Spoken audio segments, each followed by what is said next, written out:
I got laid off. So now what? This is me on a call 3 weeks ago. I'm really trying to keep it together here so I don't bust out crying. So I just got laid off. Um, Obviously, this is my first time getting laid off.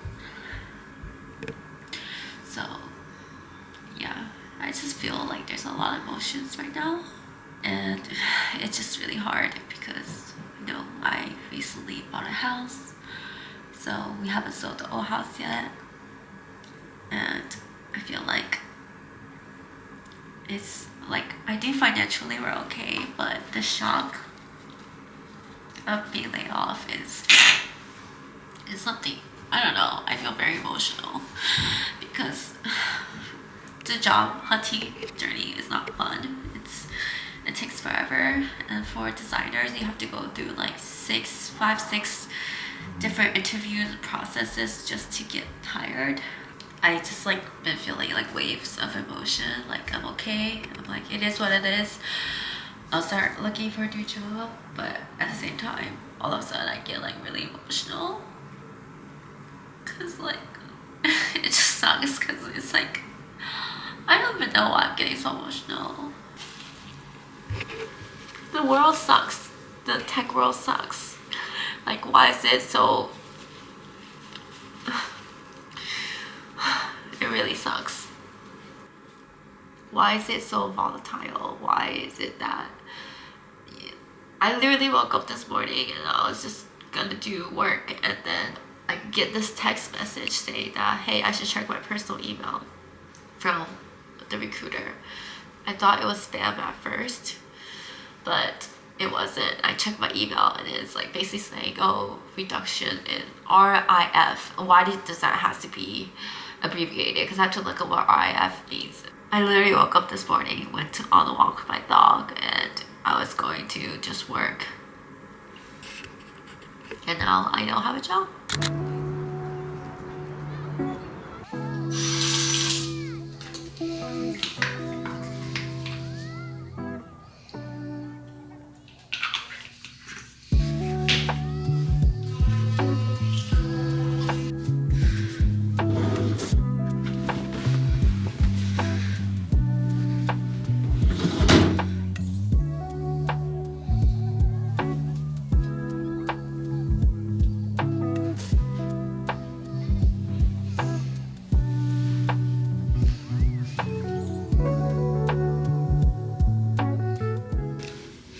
Hey guys! So it's been 3 weeks since I got laid off, and I want to come on here and share what my experience has been like. So it's going to be a little chit-chatty one while I get ready, and I'll try my best to not what's the word? Not do this, and also I'll try my best not to ramble. So as you all now know, I was laid off through the new process of getting a text from the HR and then an email, and then it was like a standard video with the HR person and my manager. But it all happened on a random Wednesday. I started my work like any other day, and I got the text and then I saw the email. I literally couldn't read past the first two sentences of the email. It was saying like, oh, due to business, blah, blah, blah, reduction in floors. And after that, I literally turned to Tim, which like we work in the same office. And then I was like, babe, I think I was laid off. And he immediately ran over, gave me a big hug. And then I was like, here, read the rest of this email, because I actually couldn't, like I literally can't. I was already so overwhelmed. And so yeah, I had the call with the HR and my manager, and the time between the email communication and the call was about like an hour and a half. That was the longest hour and a half in my life.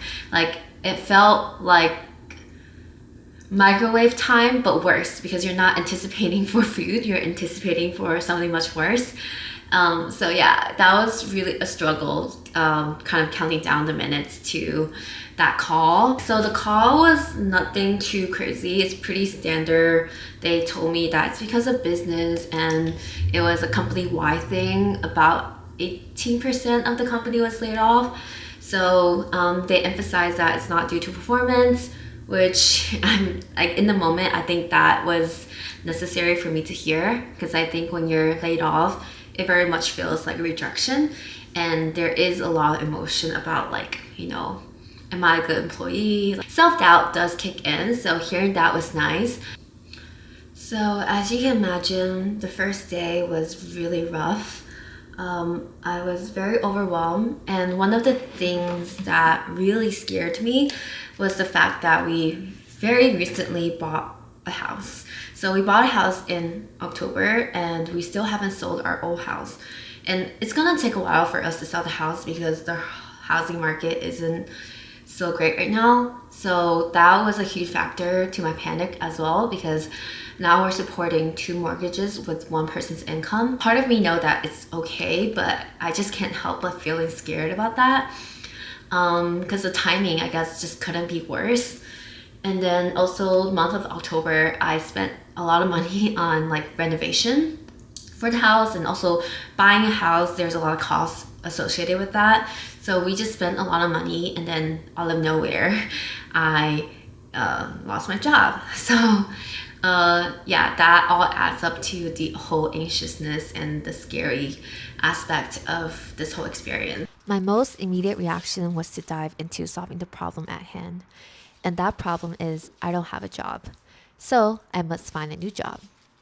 I called my friends that day and they all told me to take time, don't do anything, and just process it, because it's going to be worse if I jump into anything now.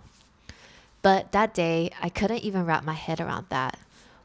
What's there to process? I'm laid off. It's simple. And what I realized is that doing nothing was worse. There's way too much emotions and thoughts for me to just sit with it. So I distracted myself and focused on setting up our new home. I finished building out my IKEA closet and cabinets, ripped up all of the cardboard boxes from moving, and that was quite therapeutic. I wanted to remove myself away from it all, away from my computer, email, LinkedIn, all of that. I went on walks and runs, read and sat outside for a good bit. All of it helped me not spiral.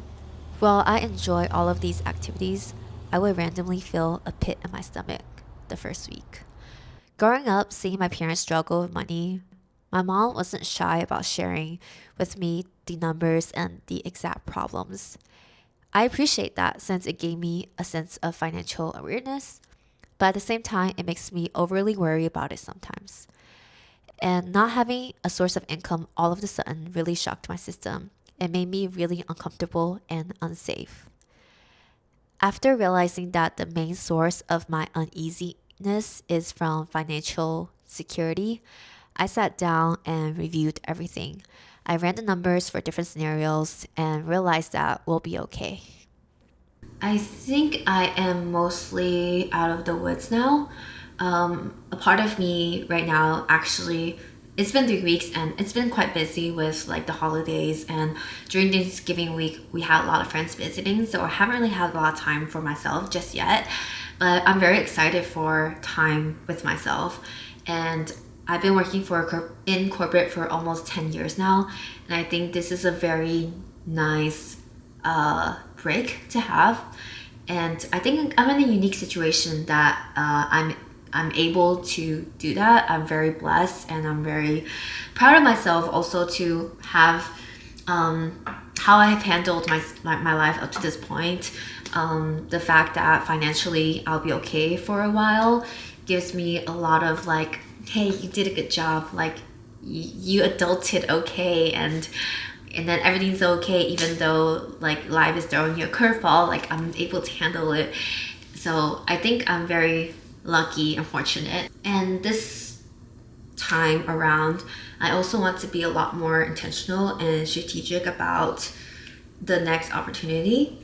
So for job wise, I don't want to just take any opportunity that's given to me. I think in my early 20s, that was kind of my mindset. Just take any opportunity that's presented to you. Every opportunity is a learning experience, so it's only positive, right? But now that I'm a little bit older and wiser, I think it's important for me to be a little bit more choosy. And it's important for me to learn to say no to certain opportunities as well.